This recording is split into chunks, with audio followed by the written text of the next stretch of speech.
Bonjour à tous, je vais vous parler du discours le plus fou tenu par un européiste ces derniers temps, de la part d'un homme surpuissant, ancien président de la Banque Centrale Européenne, ancien Premier ministre italien, Mario Draghi, terriblement influent et qui vient de cracher totalement le morceau sur leur vrai projet d'armée européenne, dissuasion nucléaire européenne, transfert complet de nos pouvoirs, transformer l'Union européenne en un État. Je vais vous citer des extraits de son discours tout récent, qui fait fantasmer les européistes, vous allez voir. Et c'est bien parce que lui, il parle sans filtre. Vous savez, on en avait parlé, je fus le premier responsable politique français à en parler dès novembre 2023, quand il avait déjà annoncé qu'il voulait que l'Union européenne devienne un État. Mais là, il va beaucoup plus loin, puis c'est dans le contexte de la guerre en Ukraine. Alors, vous allez voir, vous allez apprendre, je pense, beaucoup de choses, parce que pas grand monde ne vous en parle de ce discours. Et pourtant, qu'est-ce qu'il est central, car cet homme est très influent, malheureusement. C'est du carburant pour le Frexit, pour notre combat de libération nationale, pour sortir de l'Union européenne, avoir les instruments de l'indépendance, de la souveraineté nationale pour mener des politiques en tout domaine conformes à notre intérêt national et à la paix du monde. Oui, cette vidéo, c'est du carburant pour le Frexit, ce discours, ça l'est. Merci donc de partager partout. Pour cela, d'aider au partage par un petit abonnement à la chaîne. Il suffit de cliquer sur s'abonner en dessous. Hop, un clic gratuit. Pour vous, c'est tout. C'est un dixième de seconde, c'est gratuit et vous aidez énormément à ce que les vidéos soient mieux référencées en étant abonné plutôt que pas abonné à la chaîne. Donc merci à vous, c'est très efficace. On est en direct ce vendredi 21 mars à 19 h sur la chaîne, sur cette chaîne. Gros direct, je répondrai en direct à vos questions que je découvrirai en direct. On regarde, on balaye ensemble toute l'actualité française et mondiale la plus explosive, sans aucune langue de bois, sans aucun interdit. Ramener du monde parce que vu tout ce qui se passe actuellement en France et dans le monde, ça va être un sacré direct ce vendredi à 19 h sur cette chaîne, vendredi 21 mars. Le 27 mars, je suis en réunion publique le soir en Saône-et-Loire. Il reste des places, c'est ouvert à tous. Il y a beaucoup de monde, c'est gratuit, mais il y a un lien d'inscription sous la vidéo en description. Et pareil, le 12 avril après-midi, un samedi cette fois en Normandie, entrée gratuite, ouvert à tous, mais lien d'inscription sous la vidéo en description. Et le samedi 29 mars, Paris, l'Union sacrée pour la paix. Macron veut la guerre, on doit être tous dans la rue, tous. Manif nationale pour la paix, contre les folies actuelles, contre le kit de survie, etc. Rendez-vous Paris dès 14 h, place du Palais Royal. Le cortège part à 15 h précise, mais venez avant parce qu'il y aura beaucoup de monde avec des drapeaux français. Samedi 29 mars, vous avez bien noté. Il est évident que je vous attends, patriotes. Si vous êtes d'accord avec les combats que je vais vous expliquer dans cette vidéo de libération nationale, de paix, de liberté, de souveraineté, d'avenir, d'espérance pour nous et les générations qui viennent, parce qu'on ne pense pas qu'à nous, il faut venir dans le plus grand mouvement souverainiste et de résistance qui, lui, est dans le rassemblement et l'action concrète en permanence, qu'il l'a prouvé, qu'il le prouvera, qu'il le prouve chaque jour, chaque seconde, chaque minute, mais qui ne peut rien faire sans vous. Nous sommes un mouvement indépendant qui n'a pas un euro de financement public. Et non. Mais si vous êtes là, on peut tout. Et on gagnera. J'ai besoin de vous maintenant. Retardez pas, remettez pas à demain. Vous pouvez réadhérer aux Patriotes dès maintenant par le premier lien sous la vidéo en description. Vous faire un don au mouvement pour qu'il y ait encore plus d'actions concrètes, plus de tracts, plus d'affiches, etc. Don au mouvement, c'est le deuxième lien dès maintenant sous la vidéo en description. Les liens sont sinon tout le temps sur notre site, les-patriotes.fr. Et c'est défiscalisé de vos impôts aux 2/3. Ça fait baisser massivement, concrètement, vos impôts que d'adhérer ou faire un don aux Patriotes. Bienvenue aux nouveaux adhérents Patriotes. Énorme bravo aux donateurs et aux réadhérents. Allez, c'est parti. Mario Draghi annonce la suite. L'armée européenne, un État européen, un discours adulé par tous les eurogagas. Alors c'était quoi? Un discours devant le Sénat italien ce 18 mars. C'est bien parce que lui, il dit les choses. Il trace leur feuille de route. Ce qu'il y a dans ce discours, d'abord tout simplement un commandement militaire européen et l'armée européenne. Rien que ça. Je vais vous citer un premier extrait. Il est nécessaire de définir une chaîne de commandement d'échelle supérieure qui puisse coordonner les armées hétérogènes par leur langue, leurs méthodes, leurs armements et qui puisse s'affranchir des priorités nationales en opérant comme un véritable système de défense continentale. Là, vous avez la définition de ce qu'on peut appeler l'armée de l'Union européenne avec Ursula von der Leyen, chef des armées. Mais qui dit armée dit industrie de défense. C'est la fin de l'industrie de défense française. Je vous cite.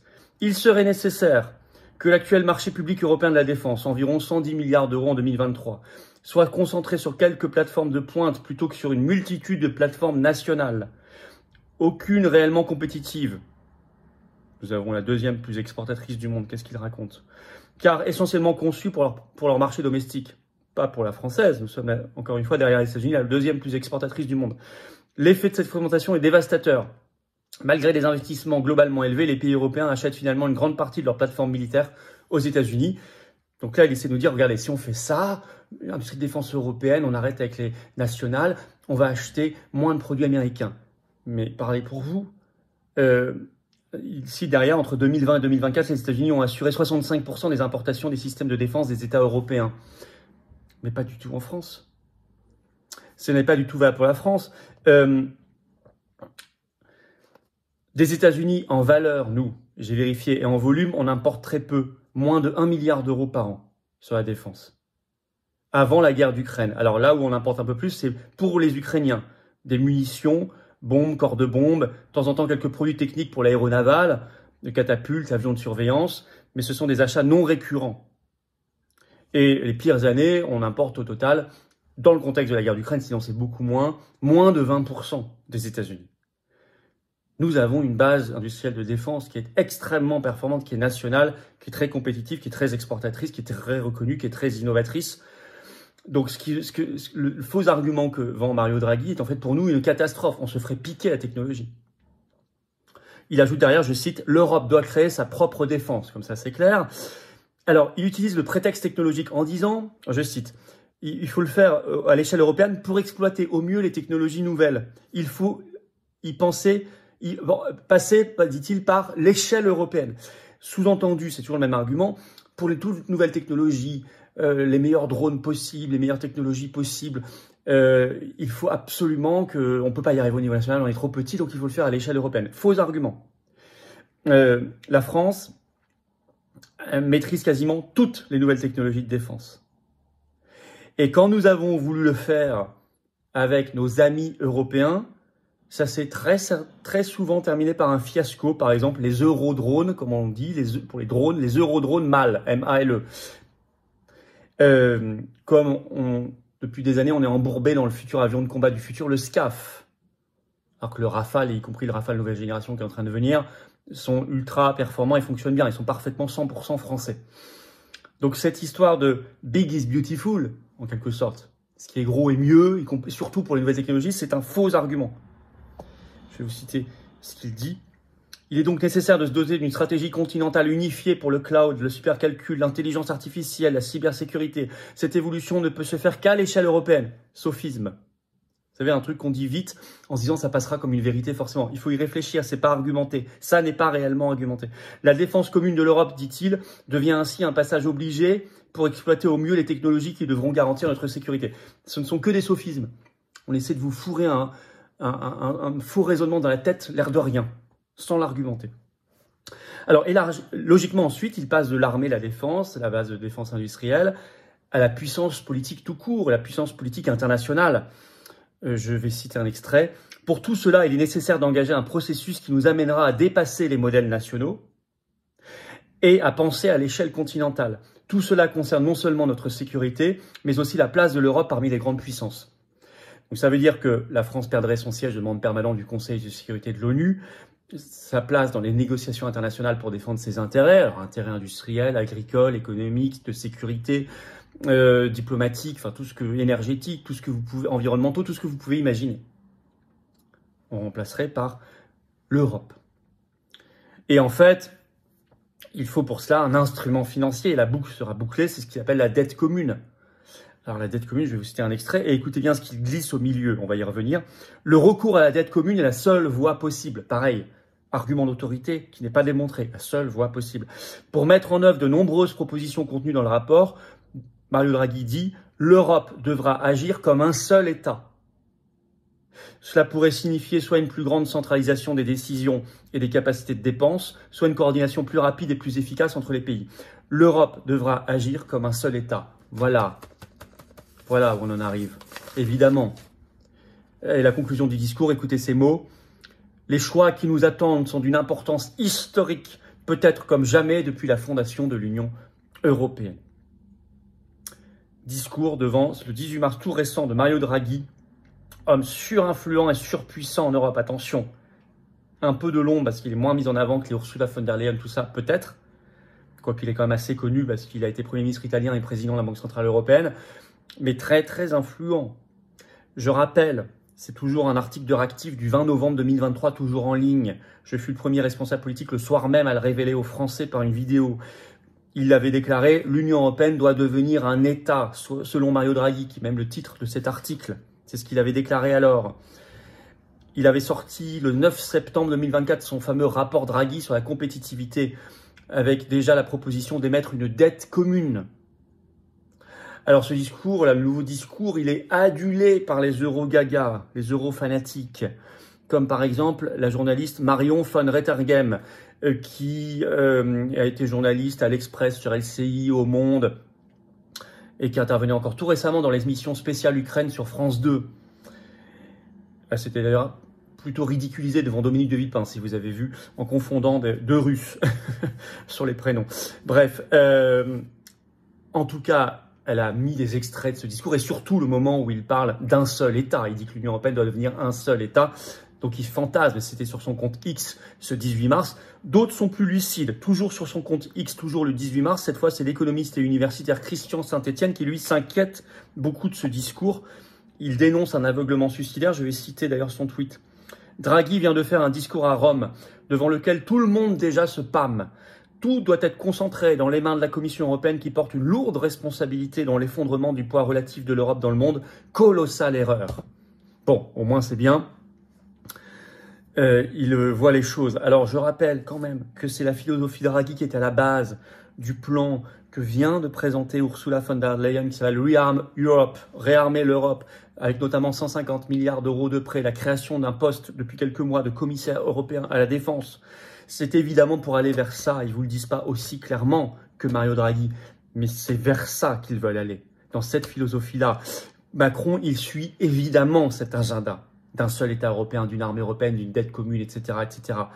Peut-être pas d'ailleurs son ministre de désarmer Le Cornu, qui souvent dit l'inverse. Il a même déclaré un jour « je suis le plus anti-européen des ministres du gouvernement ».